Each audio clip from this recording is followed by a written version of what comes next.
Welcome. Today we have our Laughlin Town Advisory Board.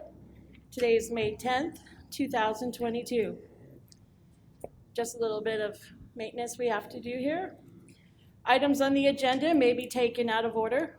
The board may combine 2 or more agenda items for consideration. The board may remove an item from the agenda or declare discussion relating to each item at any time. No action may be taken on any matter not listed or posted on the agenda.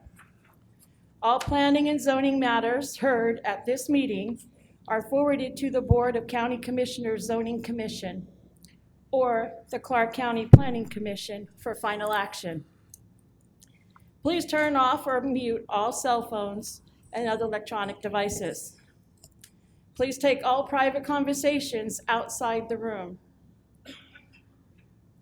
With a 48-hour advance request, a sign language interpreter or reasonable efforts to assist the accommodation persons with physical disabilities may be made available by calling 702-455-3530, TDD at 702-385-7486, or Relay Nevada toll-free at 800-326-6868. Supporting material provided to the board and the council members for this meeting may be requested from Tammy Harris at 702-298-0828.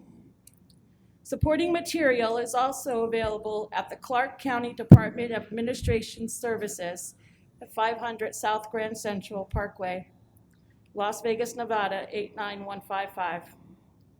Supporting material is or will be available on the Clark County website at clarkcountynv.gov/LaughlinTAB. Board of Officers, Kathy Oates is excused. Kathleen Haas, Vice Chair. Fred Doughton, Herm Walker, and Pamela Walker, no relation. Our Secretary is Tammy Harris, 702-298-0828. Or you can reach her at tammy.harris@clarkcountynv.gov. Our county liaison is Mark Makowicz, 702-298-0828 or 702-455-6173, or email at mark.moskowitz@clarkcountynv.gov. Okay, let's do our call order. Kathy Oates is excused. Kathleen Haas is here. Fred Doughton. Here. Herm Walker. Here. Pamela Walker. Here. Thank you. We have a quorum. If we could all please stand for the invocation and the Pledge of Allegiance. Okay, I'm not going to have a prayer today, but it's something that I want to say. And I got some notes here, but I tell you, I can't even read my own writing. I went to California this week, and on Wednesday to do some work for somebody for some spiritual healing. And I was going to come home on Saturday. Things didn't go as planned. So Saturday, him and I went to work, and I went to his house. We were there 10 hours. And I'll tell you, during that 10 hours, it was one of the most amazing 10 hours of my life as a pastor, to see God change somebody so significantly and also speak to me. I won't go into it, but I'll tell you one thing he did. He took me back to Bible college days when I was 18 years old and told me that I'm going to have the opportunity to work with him where I didn't work for him when I left school. I didn't go to the ministry. And I didn't take the advice given to me that do not give your precious life to this passing world. Give it to God. But I didn't do it. I gave it to the world.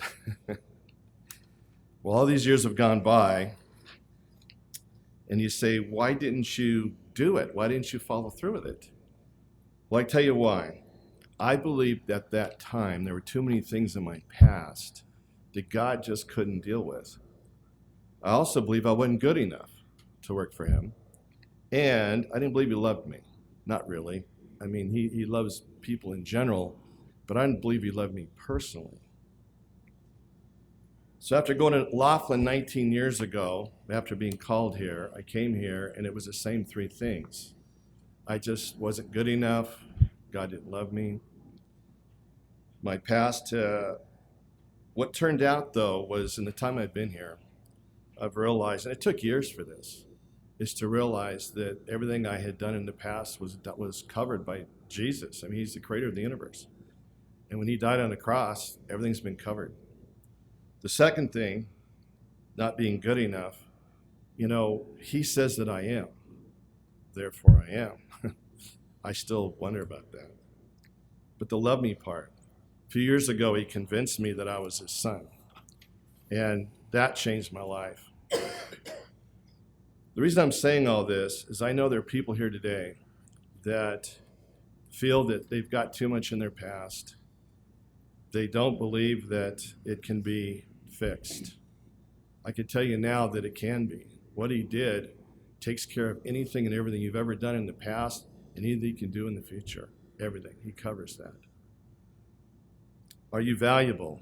Tell you what, you are a precious soul to God. Precious soul to God.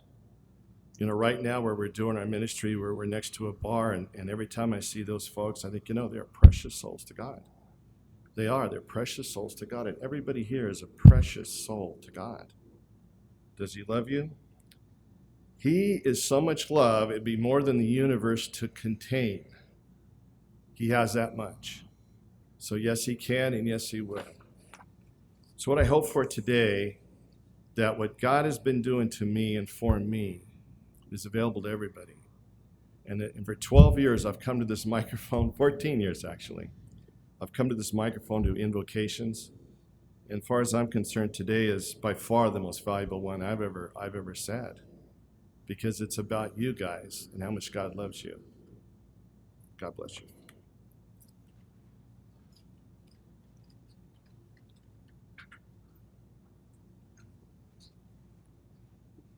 I pledge allegiance to the flag of the United States of America and to the republic for which it stands, one nation, under God, indivisible, with liberty and justice for all.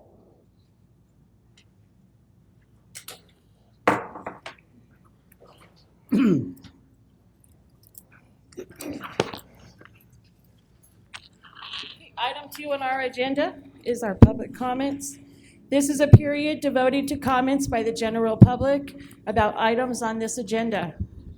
No discussion, action, or vote may be taken on these agenda items.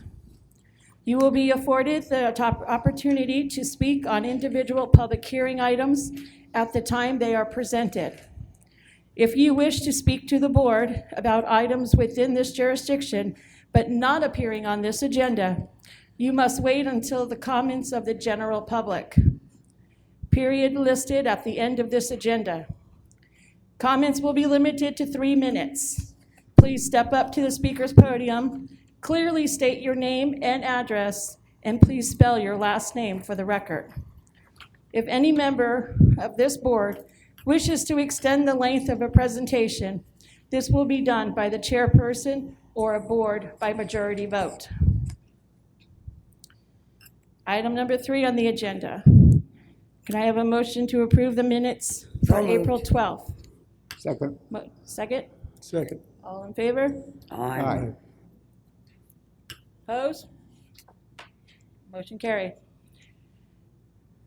Approval of the minutes for April 26, 2022. So moved. Thank you. Second. Thank you. All in favor? Aye. Thank you. Motion passed. Approval of the agenda for today, May 10, 2022. Hold, combine, or delete any items. So moved. Thank you. Second. Thank you. All in favor? Aye. Motion passed. Now we move on to our informational items. First one is receiver report and updates from the South County Liaison, Mark Moskowitz. Perfect. Thank you, Board. So I had the pleasure of attending Coffee with a Cop with Lieutenant Grant and Sergeant Briscoe. I know we've got a picture up.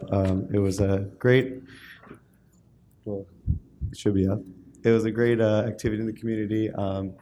Great turnout, a lot of good dialogue, so it was awesome to do that. The second thing I was able to do was actually the same day, so if you see the same shirt, there was a proclamation and a ribbon cutting for the Laughlin Community Health Clinic. They just recently expanded to allow walk-ins and do other treatments, so it was a great turnout, great opportunity. I know there's another picture of all of us there. And then we had a wonderful time, a great reception, so good time doing that. And then the last thing is I want to thank Jason Bailey with Big Bend Water District. Actually this morning, him and his team there, Tony and Chris, were able to give me a tour of the whole facility. And I'll just let you know, that is an incredible team there. They do so much for this community. They're on top of their game. We take it for granted so many times when we just turn on the sink and water comes out. But there's so many people behind the scenes. Everyone should be really thankful to have this organization, this facility here in Laughlin. It was so awesome to see it. We've been coordinating for a while to do a tour. COVID kind of halted it, but Jason was able to get me out there. So I just want to thank him and his team for really showing me everything that they do. It's mind-blowing, and they do so much. So every time we turn on the sink, we got to thank them a little bit. So. And then the last thing is we have new newsletters from Commissioner Naft in the back, so please grab one of those. It's got lots of important information in it, grand openings, ribbon cutting, stuff like that. And like we always say, if please email our office. Tammy has an incredible blast email list that she can get you on and let you know of all the great programs we're running in Laughlin and in Clark County. So those are all my updates. Thank you. Second item, we have a receiver report from Kevin Carey and Lieutenant Mann with Clark County Code Enforcement. Thank you. Welcome to Town Board. My name is Kevin Carey, for the record. C-A-R-E-Y is the last name. I work with Public Response Office, Code Enforcement Division. We do have a little presentation that I'm going to go through here real quick, and then I'll be available for any questions you may have afterwards. Maybe.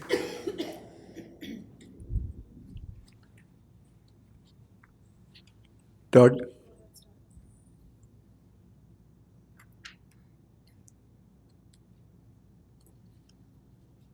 There we go. So like I said, I'm with the Public Response Office, Code Enforcement. We do several things. Mostly it's neighborhood preservation is the easiest way to kind of think of what we do with code enforcement. They include anything from graffiti to trash to inoperable cars. But our mission and our vision is to help improve the neighborhoods, keep the property values up, and make everybody adhere to the codes that are written in County Code Title 30.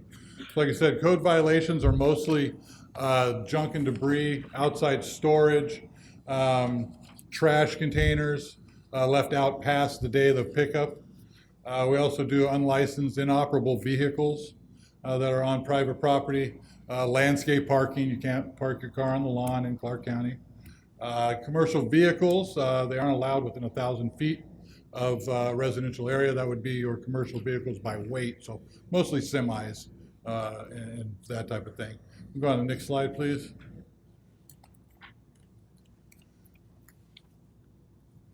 So this is just an example of what we would consider an accumulation of solid waste. A little fast. Some more junk and debris. Basically, you know, you can't keep this stuff outside. Trash belongs in the trash receptors and should be going along. I'm going to speed up, or am I going to slow down? Whatever you want. All right.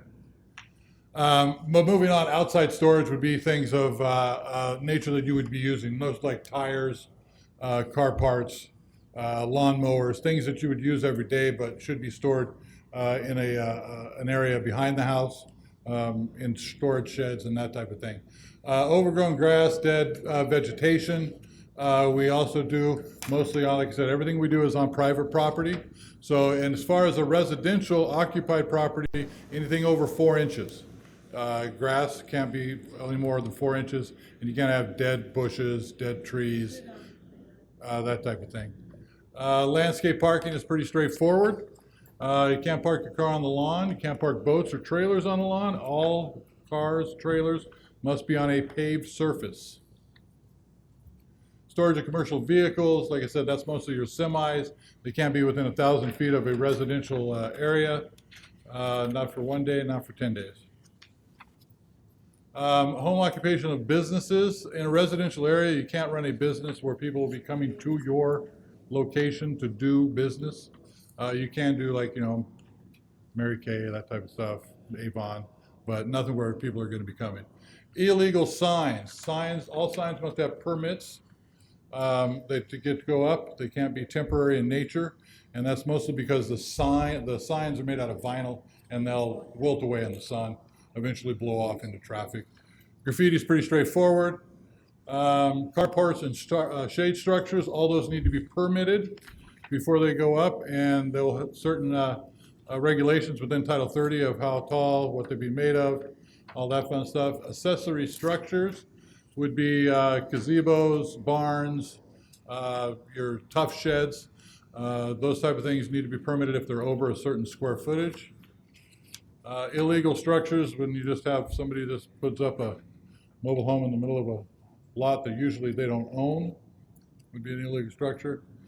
Dangerous and imminent danger buildings. These are mostly our green pools. From April 1st through the end of October, we have what's called West Nile virus season. So any green pool that is done is immediately called an imminent danger.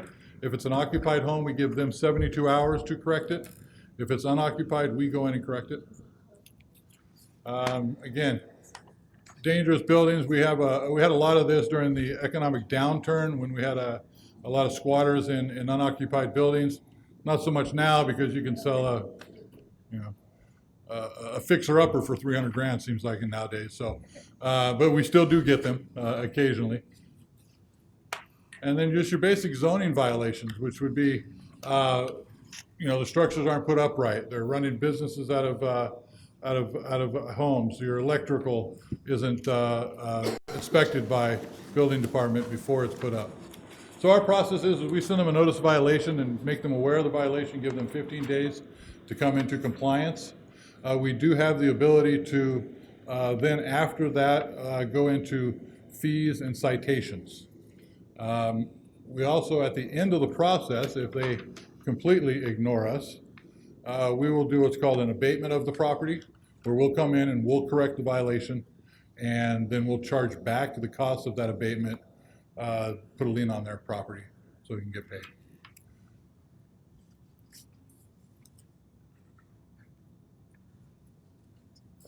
So this is just going over our warrant process. We do have to draft warrants to seize people's property, especially if it's an unlicensed, inoperable vehicle.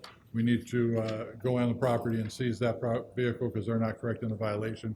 We will have to draft a warrant, get it signed by a judge, and we have certain procedures we have to do after that.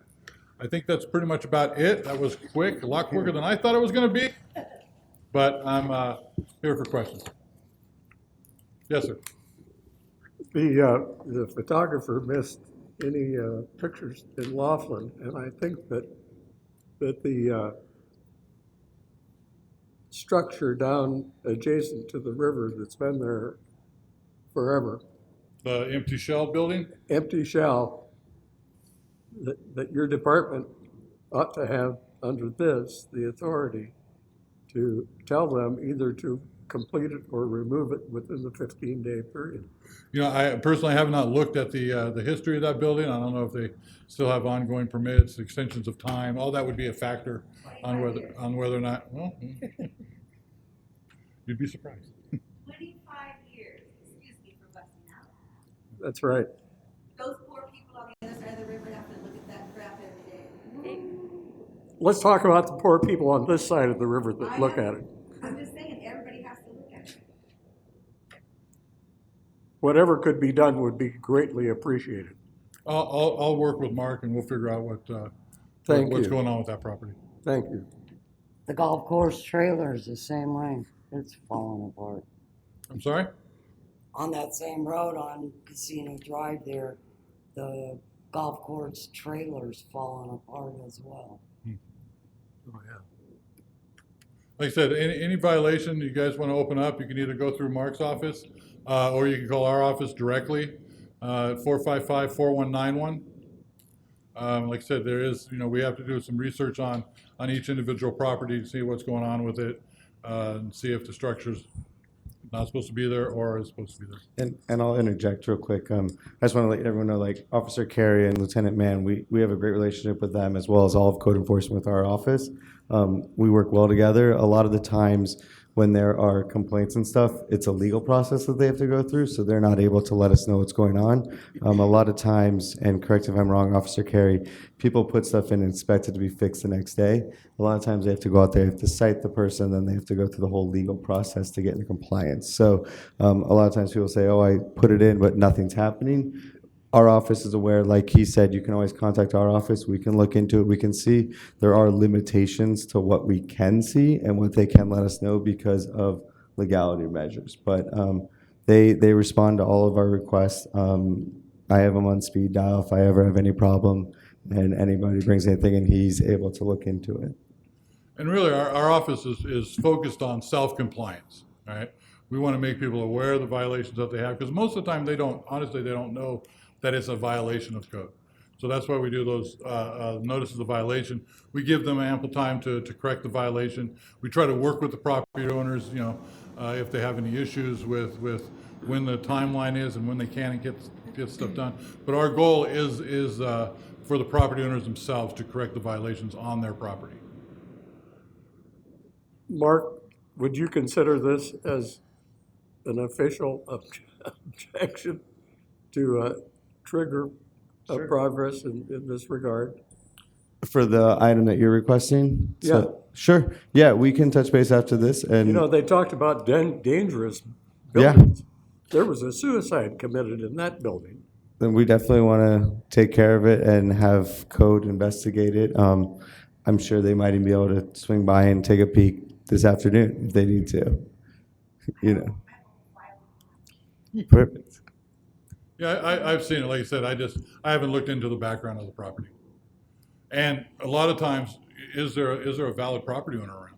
Is it just somebody that's just left and just, abandoned the property, LLCs open up and shut down all the time.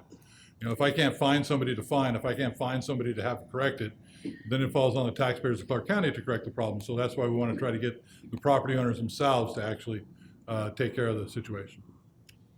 I received a phone call 2 days ago on a complaint, and they wanted to know what to do.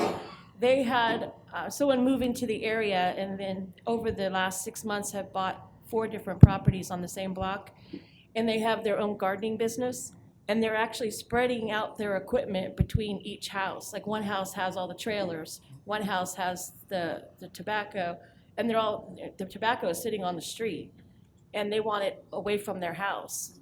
Would that fall under code? Yeah, is that up on Palo Verde? It's on Paloma. Paloma, yeah. As far as them buying a bunch of houses, that's Well, yeah, their right, but right? he's As spreading long it. as all the trailers and all the vehicles are parked on paved surfaces and are licensed, that's their right as well.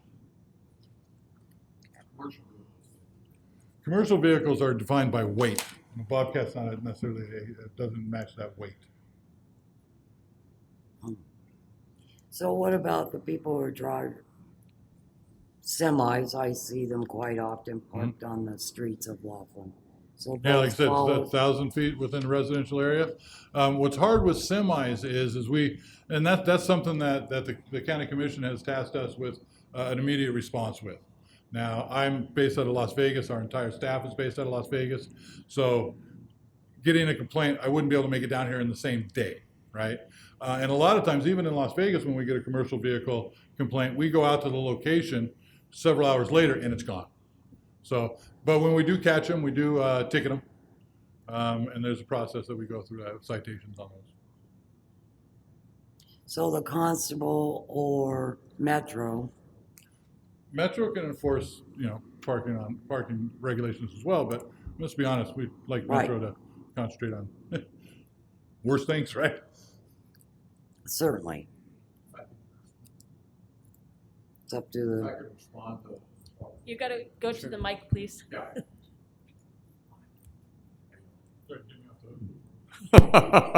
Jordan Ross Constable.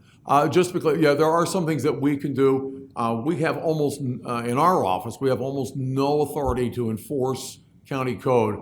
The big exception are parking violations, okay? So, in fact, I had accumulated about 10 parking violations, and about a month ago, I just spent a Saturday going from door to door, and I was fortunate, by the end of the day, I didn't actually have to write a single citation. But we do have citations printed up. We are able to issue citations on parking. We have an informal agreement with code enforcement that basically parking citations in the town can be divided up between the Metro VIP volunteers take care of the handicap parking violations, and code enforcement handles commercial violations in commercial zones, and we take care of violations in residential zones. So if there is a complaint in a residential neighborhood, obviously, even if I'm sitting, watching TV and my lazy boy on a Sunday afternoon, I'm no more than 10 minutes from any point in this entire town. So, we can respond to that. Commercial, code enforcement can respond to, unless you guys are busy, in which case feel free to give me a call and we can roll out to it. I would imagine down here that we could work with you. Yeah. It'd be a quicker response. More than happy. We can always do drive-bys for other things too. In the past, we've responded to other requests from code enforcement. Hey, we got a complaint at 1234 Main Street. Can you go by, take a picture, and shoot it to us, so they get some kind of a boots on the ground idea of what's going on. But I just wanted to pass that information on to people. Thank you.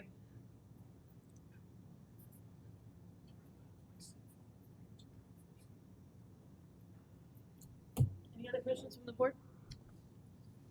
Well, I just want to make an observation. It's not really a question. The people that you will encounter with regard to the property that we've been discussing, skeleton building down there, and adjacent buildings. When the Colorado River Commission sold that to them, they promised the Laughlin community that they would maintain the golf course. Before the ink was dry on the deed, they had a dozer over there turning over the golf course. And they have done nothing whatsoever since that period of time. And that was an obvious deception. And they have a lot of proclivity in that area.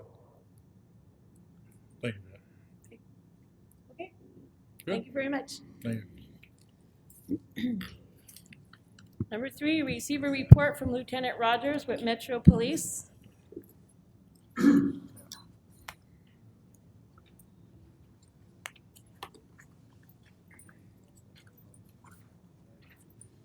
Good afternoon, board members and citizens here at Laughlin. I just want to give a quick recap of some of our events we've had in the last month, and then just give a overview of our stats for the last month, or for the month of April. We had 390 calls for service, which is only 1% different than last year, so we're pretty much right on course with everything being open post-COVID and being back to being busy springtime like we like to see here in Laughlin. We had 316 traffic citations written. That's a little bit higher than a normal month, but that was to include our enforcement for the 2 river runs, the Colorado River Run and the Bullhead City River Run. So that's why that was up a little bit. We only had 2 arrests for DUIs. One of those occurred during the river run, and one was just a regular vehicle stop. And then for battery domestic violence, we had 5 arrests. And then for the month total for Tucker, we had 31 intakes, or 31 bookings, which is about 10 more than normal, but that included our stats for the river run for those 2 weekends, where we had about 10 arrests total for those weekends. But yeah, as far as just a recap on both river runs, everything was good. I think a few of the properties paid for overtime officers, which was nice to have them what we call the casino sweep, on foot, just walking around the casino, doing whatever security needs. There was there's no delay in calls for service, like calling 311 or 911. They already have 2 officers on foot in the property, so that was nice, and we hope to do that again either next year or for any major holidays where a casino feels they're at full capacity and they want to have like immediate response. It's nice to have 2 officers on foot in there. So we did that, and then just had a lot of enforcement up and down Casino Drive with our motorcycle units that came down from Vegas, and then with our gangs, detectives, and some other units that were down here also. We had a good collaboration with Mojave County Sheriff's Office and Bullhead City PD. We did what we call like a unified command, where we have an officer from my team in their command post across the river, and that way, if there's any intel, we get it immediately to handle any business they have. So overall, it was a good 2 weeks or 2 weekends of events, and then there wasn't any major issues reported from the Arizona side also. And then, like Mark said, last week we did our Coffee with a Cop, which is kind of our we're doing like a grassroots effort. What they do in Vegas is called First Tuesday, where they do an open house at the station. We've kind of taken it on a road show. So last month we were at Crown Point, and this month we're just going to pick a different apartment complex till we go through every apartment complex in town, and then we'll do one at the community center, and then we'll kind of circle back to whatever, like we had one, do one here if we want. So we're just trying to get out and reach any citizen that lives here or has a problem, concern. The one at Crown Point wasn't heavily attended, but that's what we're here for. So if anybody wants to come to the next one, just follow our social media posts, either Facebook, Instagram, or Twitter, and we'll hope to see a lot bigger turnout for the next one. And like you said, working with code enforcement and the constable. So any questions from the board? Everything's good? Okay, awesome. All right, well, thank you. Thank you. Okay, we receive a report from Clark County Fire Department.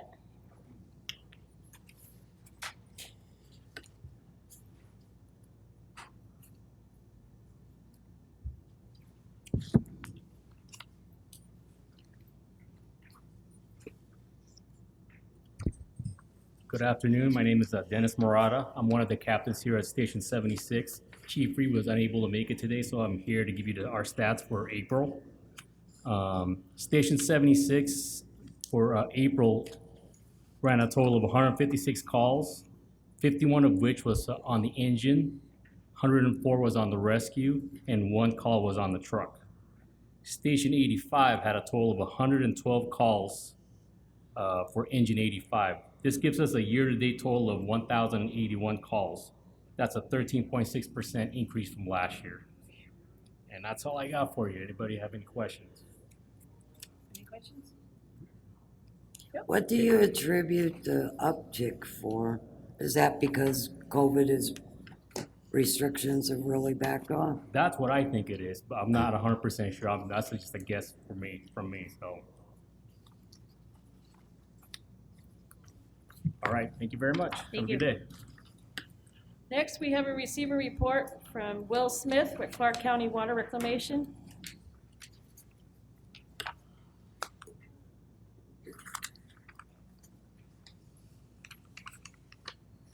Good afternoon, Madam Vice Chair, elected board members. Clark County Water Reclamation District, May 10th, 2022. The stats for April 2022. The Laughlin Water Reclamation Center treated an average of 1.65 million gallons a day, producing clean water returned to the Colorado River. April 21st this time, it was an average of 1.69, a difference of 40,000 gallons per day from last year at this time. Sewer service complaints, we had none. Odor complaints, we had none reported.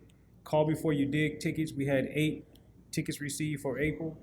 And the influent monthly flow chart is attached to the report for your surveying. Any questions from the board? Thank you. Thank you.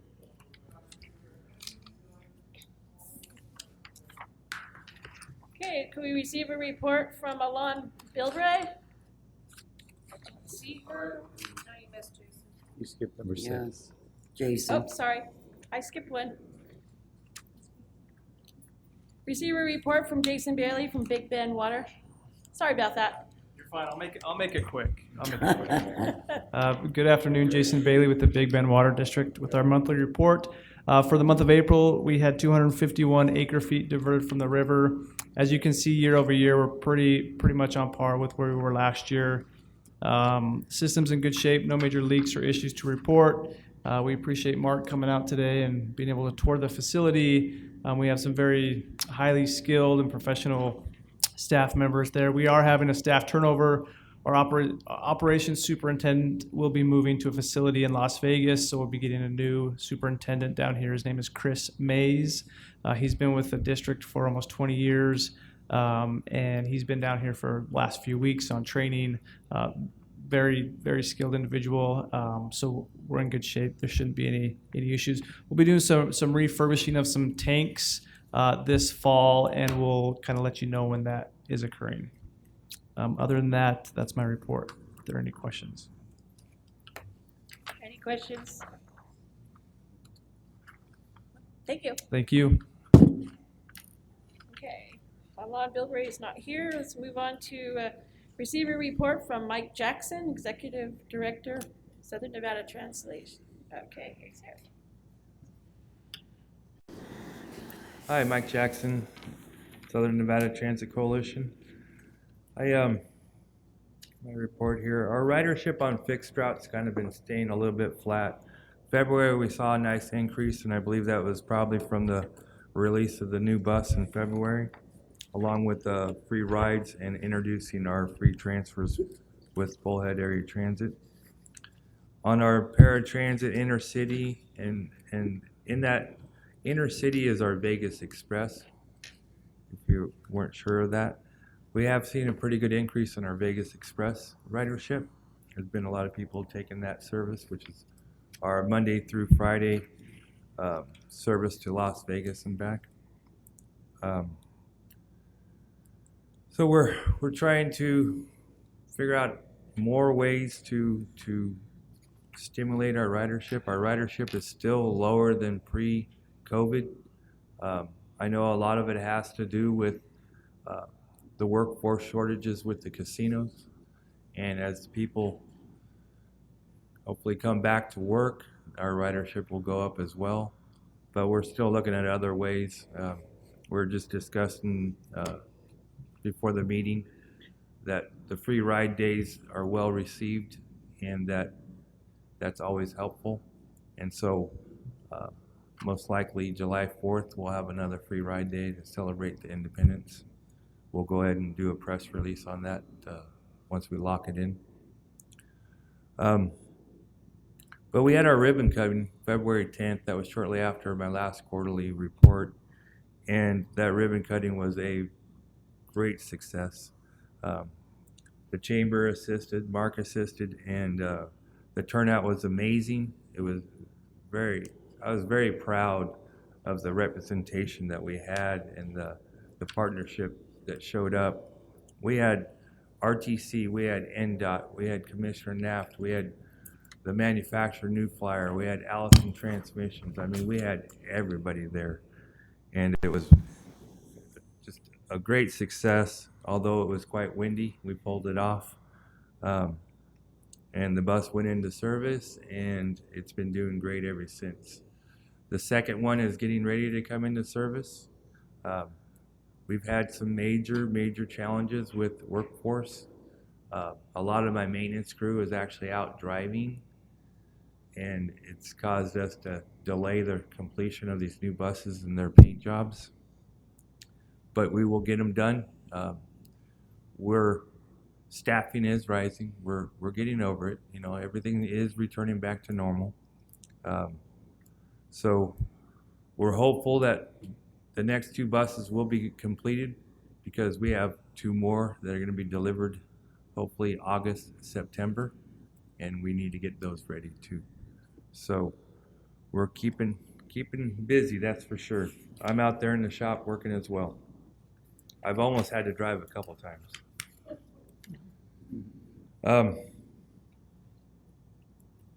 Like I said, I discussed the two additional buses are entering production May 22nd, and There has been some supply issues, like everything else, but we're getting through it. We're finding alternates. New Flyer is a great manufacturer to deal with, and we'll get her done. The bus transfers that we implemented right after the ribbon cutting has been a great success. The feedback we're getting from the public, they love it. It's being utilized on both sides of the river, and keep on rolling. Right now I'm working with Bullhead Transit on their short and long-term plans. I'm on their committee on that, and so we're looking at some things that might be more helpful for both sides of the river. With everything returning back to normal, we're bringing back our bowling tournament that we have every year. We got it scheduled for June 26th. It's Sunday. Bowling starts at 11 o'clock. We have a lot of fun. We have a silent auction. We have raffle. We have 50-50. It's always been a great event. And prior it was once a year. I'm pushing to go ahead and start doing that twice a year. Along with that, although it's not open to public, October 15th, we scheduled our second annual Employee Appreciation Bus Rodeo. And what that is it's an appreciation to all of our employees, and we bring everybody from Mesquite and Boulder City from our other sites, and we have a nice big barbecue at the site here in Laughlin, and then we do a competition, and it's a driving competition with the buses. We invite our partners and our stakeholders to attend, but it's not open to the public. I've got approval for I have sponsors that pay for the event, such as New Flyer, Arbach, or different bus manufacturers, but FTA has also approved they approved it as an eligible expense, so I can take anything that's not covered by the sponsors and be able to get reimbursed for it, which I'm looking at possibly attending Bullhead Area Transit in the competition, so we can have a nice competition in the driving and have them attend as well. Our Meals on Wheels system that we have, I don't know if a lot of you even realize that at our site we do the Meals on Wheels for Searchlight in Laughlin, and it's a service that we provide to the homebound seniors. With COVID and everything that's going on, we have the ability to sign on some more people. If you know anybody that needs this assistance, have them call our office. There is a process for them to go through to get this service. It's 7 meals, 7 frozen meals, a half gallon of milk, and 5 bananas per client, and they get this every week, and it's delivered to their door. So it's a nice little service that we provide. It's funded by Cedars Foundation, Nevada Department of Aging and Disabilities. The River Fund assists us in funding for it. So it's a nice service that we've been doing for a long time. Safety and security. It states no incidents, but we actually did have an incident in this quarter. Yeah, we had somebody jump our wall and was looking through our service truck, and we chased them out and called Metro and had them do a report on it. That's not normal. I mean, we normally we got cameras everywhere, so not really a worry. Any questions? I have a question. On the Meals on Wheels, I'm not going to say his name, he's now passed away, but I was going to his home weekly, and he was on the Meals on Wheels. His frozen food was never in the freezer. I was constantly throwing out milk that had gone bad in the refrigerator. So my question is, when they're delivering the meals, I mean, if I hadn't been cleaning out his refrigerator, it would have never have gotten cleaned out. So my question is, are they going into the home and making sure that they're putting stuff away, or are they just delivering? I had gone to his house on numerous occasions where the meals would be sitting on the dining room table along with the milk, cereal, bananas, just like you talked about. But sometimes I didn't know how long it had been sitting there and whether it was still good or not. So what are we doing to ensure for those that are homebound? And this gentleman was 96 years old. So when I would talk to him, you know, when they bring you food, you got to put it away. And of course, if he did make anything to the refrigerator, all those frozen meals, instead of going in the freezer, went in the refrigerator. We're limited to what we could actually do. Sue does a lot of the certifications and all that with the program, and anybody who provides the service that works for us has to go through A background check, clearance I and all that understand stuff, that. because you can't pass that threshold without that clearance. But then there's limitations beyond there. I'm Sue Bishop, BISHOP. During the COVID, we were no longer allowed to go into the homes. So this was a big stretch of time where we had to make arrangements to meet at the door. We had to have a chair or a table outside the door. They had to be able to come to us. Or we made arrangements where when they had a caretaker there, they could be there to put the food up. Ordinarily, my driver, myself, or my other helper, that there's 3 of us certified, we go into the home, we check the dates on their food, we replace and take out any outdated food so that it doesn't do the buildup and go bad. We're trying to get that approval to go back in. We still have not gotten that approval yet because the homebound are usually on hospice or something and they don't want people in their home. So as soon as Aging and Disability gives us that approval to go back in, that's what we're going to start doing again. I really think that's imperative just based on what I saw with him eating bad food. At 96, I'm not sure that he could even taste that it was bad, frankly, much less smell it. So, but the concern is always that food poisoning or anything else, and no one would know unless someone comes a week later. I would think that we should be getting the clearance here soon to enter back in. You know, as you know, our mask mandate has been lifted on our buses now. So I'm hoping that we'll be getting the clearance to go back in. Because there's more to it than just checking their food. We check their well-being, and if there's anything that we see, we report it. Sure. So it's really checking on Well, I'd that. like to know who you report it to because I you know, when I've tried to call Adult Protective Services in Vegas, the phone just rings. We do call Adult Protective Services, but we do welfare checks here with our local police, and we call Aging and Disability. And if you ever have a difficulty trying to get some help, give us a call. Okay. You have to call them. All right. Yeah, because I find it impossible to get through to them. Yeah, we have a little group of people. We just kind of go in our little circles until we get the answer that we need. Okay. And I haven't had any problems on getting help for a lot of our seniors Okay, thanks. so far. Any other questions? That's it. Okay, thank you. Thank you. Next, we receive a report from Jackie Whalen for Laughlin Chamber and Laughlin Tourism. Yay for Silver Rider. Yes. I just love that service. You guys are so good to our community. Thank you so much.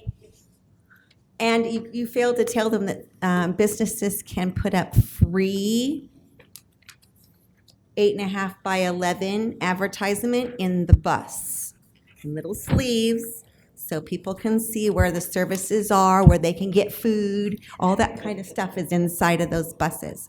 So there's no reason to say I didn't know if a business or an organization needs to put something up in that bus. It's going well. The buses are, Sue actually Wait, is the one that's handling that. It's all well. We need And to it's- talk on the microphone, I'm sorry. And it's free. So just fill those things up for our community so they have access to all that information. I will start with Jackie Mazzeo, Jackie Wallin, Wallin, President and CEO of the Laughlin Chamber. So we've been getting busier and busier. We opened up the All-In Armory business over on Needles Highway in the in the mall on April 26th. This is their second store. Their first store is in Arizona. Bangers and Chips is a hot dog and pulled pork food trailer, and we're always looking for those, and we did a ribbon cutting for that. He's working on his Nevada licensing right now. The Laughlin Community Health Center that Mr. Markowitz said he attended was wonderful. She continues to amaze me, Donna and her husband and her staff. The doctor's office itself was amazing, but then you turn the corner and now they have the walk-in clinic for anybody, no appointment, and right next to that is the infusion center for infusion help and for testing and treatment of COVID. They've even got the new pills in that you can take. So the state is really recognizing her as a distribution of good health, and she's working on her rural physician and pharmacy certification so that more things can happen in her clinic, and that won't take too long. We have Porta Subs coming up on May 14th, and that's opening up in the Tropicana, Laughlin. And they have really good food and lots of catering opportunities. We have a mixer, a first outdoor-indoor mixer for Laughlin is going to be on June 2nd from 5 to 7. We're having it around the Riverside's new pool area, and it goes from 5 to 7. Of course, all of it's going to be luau food and fun stuff. So come dressed in your favorite flowery dress and shirt, and we're going to have a good time.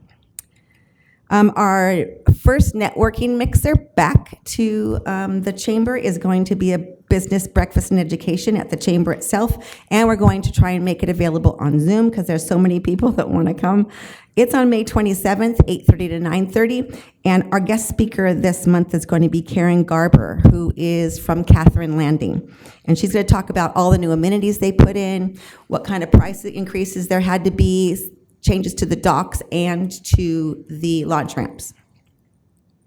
Chef's Food Fest, if you didn't know already, has been postponed. It's not because of COVID, it's because of a lack of chefs or culinary staff and a lack of people who can bus. We need people who work for People Ready and workforce development areas where we can borrow them for the day, and there's just not enough staff anywhere. So we'll keep working on that. The only one that's going to lose on that is River Fund, and that's unfortunate. Freedom of Expression, we're hoping will still go off in July on the 21st. All the money raised there will go to all the arts programs and all the schools in this valley. Our membership is up again. We're at 312 from when I started, it was 260, and now we're up to 312. 30% of that is Laughlin. New members this quarter alone is 7, and 3 members new to Laughlin. The volunteers in partnership continue to be our area's best ambassadors at the airport. They do a really good job. Riverside's flights have now canceled for the rest of the summer, but Harris is still flying, so they'll still be there welcoming all those flights in and other charter flights in to visit our town and our community, and then also give them a nice goodbye and welcome them back when they come back. We have Pitbull coming on May 28th. Volunteers are available to work that. If you're a volunteer, please call and sign up. Pitbull, Kid Rock, and then Best in the Desert in October, and then Tobia Keith again in November. All of those events are sponsored by Laughlin Tourism Commission, and our volunteers help assist that. Remember that your closest immunization and testing site is the Laughlin Community Health Center, and we'll keep putting that on there until everybody remembers that that's the easiest and most convenient way to get tested and treated. Middle of June is the magic day when we're waiting for NDOT to tell us all of our Laughlin signs are back up, so we keep crossing our fingers and hope they keep their promise. We continue to do a lot of notary services. I don't know what's going on around here, but houses and cars and all kinds of stuff are selling, and that notary girl up front is busy. So I'm telling you, we get more notary service than we do members walking in most of the time. It's pretty funny. And we're selling a lot of fishing licenses. If you didn't know, we are a registered agent for the Nevada Division of Wildlife, and we can sell fishing and small game licenses to anybody who wants one. Any questions? I keep checking for that sign. What sign? Every time I drive up to I Vegas. know. Every time. Everybody texts me when they're on their way to and from and says, I still only see one sign. It'll get there. They promise the middle of June. Shall I move forward to my Laughlin Tourism Commission? Yes, Okay. please. Again, my name is Jackie Wallen. I am the Executive Director for the Laughlin Tourism Commission. Townwide concerts, the next one that it's promoted or sponsored by the Laughlin Tourism Commission is Pitbull, then Kid Rock, and then Toby Keith. Those are all sponsored. There are other concerts, but those three are sponsored by the LTC partnership of 7 resorts. Those are the places where you can go buy the tickets, and all of them are on sale now. I had to look back at that for a minute. Unfortunately, Kid Rock is sold out already for October. Rockets Over the River will be July 4th. We understand it's a Monday, and it's the only day we're going to shoot fireworks, but in a resort town, you hope that they're going to do a 4-day weekend, and they're going to stay Monday night, enjoy the fireworks, and give us another day of occupancy and incidental purchases from some of our retail outlets. Destination marketing, I'm still working hard on that. I just finished the last application for more billboards, digital billboards in extended markets. So we're going as far as Tucson, as far as Prescott, San Diego, Imperial County, those places that are within driving distance of about 5 hours. Normally we would go within about 3 hours, but we're going to push it out because a lot of people are driving instead of flying. Since COVID, they've just gotten used to doing more road trips than flying trips. So we're going to hit those markets really hard. The other one would be to do a mailing offer to those people who have spent time or spent money in our town, and we're going to go out pretty far on those too. For anyone in over 21 years of age and older and has spent significant time here, we're going to market the township as a whole, not just individual resorts. So we'll be able to show recreation, dining, accommodations, and entertainment in that postcard mailing, and I hope that it's very successful. And I hope our small businesses and large businesses get to see some results from that. And that's all I have for that. Any questions? Great. Thank you. I'll be able to talk more about the air show as soon as this Friday. The air show is approved. It's all funded. Bullhead City is going through their budget process right now to give us their 50%, but we haven't come up with the air show name yet. And everybody voted in the last couple weeks between the resorts and all the other stakeholders. So I'll be able to actually announce a name by the next time I report. Okay. So thank you. Okay, receive a report from Tanya Brown, Laughlin Library. She's not here. Receive a report from the Laughlin School. Nobody is here. Okay, announcements of upcoming neighborhood meetings and county and community meetings and events. None at this time? Okay, let's move on to planning and zoning. UC-22-0064-American Legion Post 60, use permit to allow accessory structures for not architectural compatible with the existing building. Design review for accessory structures on 5.1 acres in an R-U rural open land,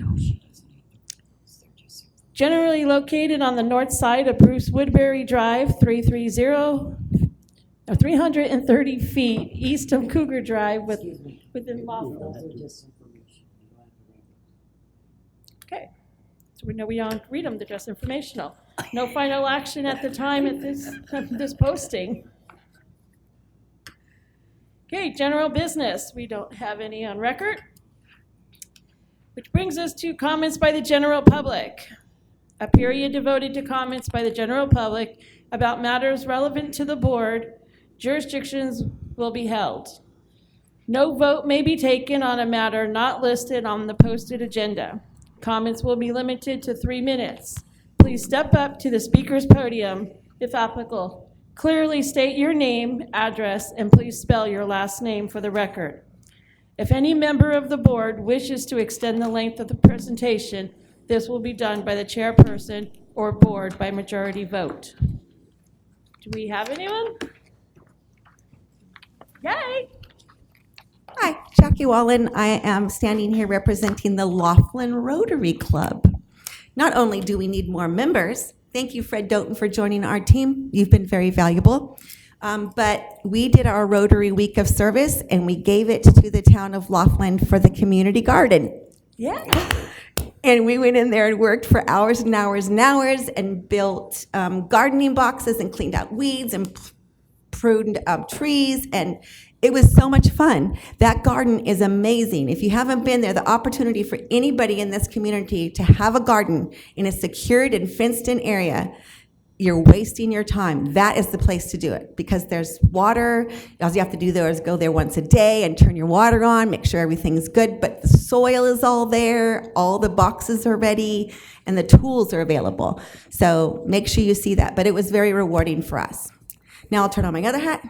So River Fund is going to benefit from a lot of money from the Bullhead River Run this year. That's going to go to the Veterans General Ledger account for the River Fund, so that you guys can check and see what your opportunities are for some of your veterans. It's a very nice amount. They had a very good turnout for that run, and that amount will be released this week, so on the 17th. So it's exciting news. Thank you very much. Thank you. Anyone else?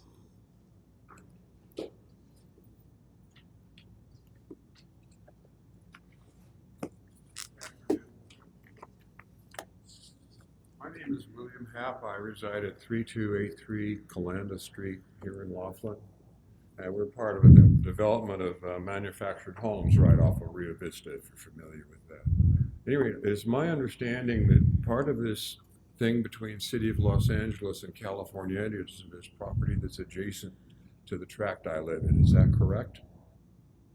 And is there any definition of what's going to actually be put in there at this period of time? So I can speak on that. Unfortunately, I was heard last meeting, and we're unable to discuss it. We just put it on the agenda.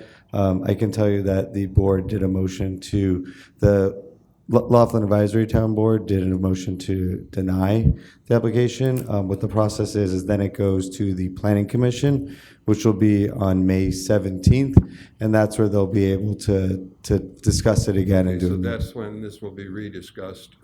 Yes, that'll be in Las That's what I Vegas. needed to know. Yep, Thank yep. you. But there's no preliminary information on what they want to do, correct? No, this item was to do a subdivision to be able to sell the land and then do what they want to do. Okay. So, yep. All right, thank you. Yep. Thank you. Anyone else?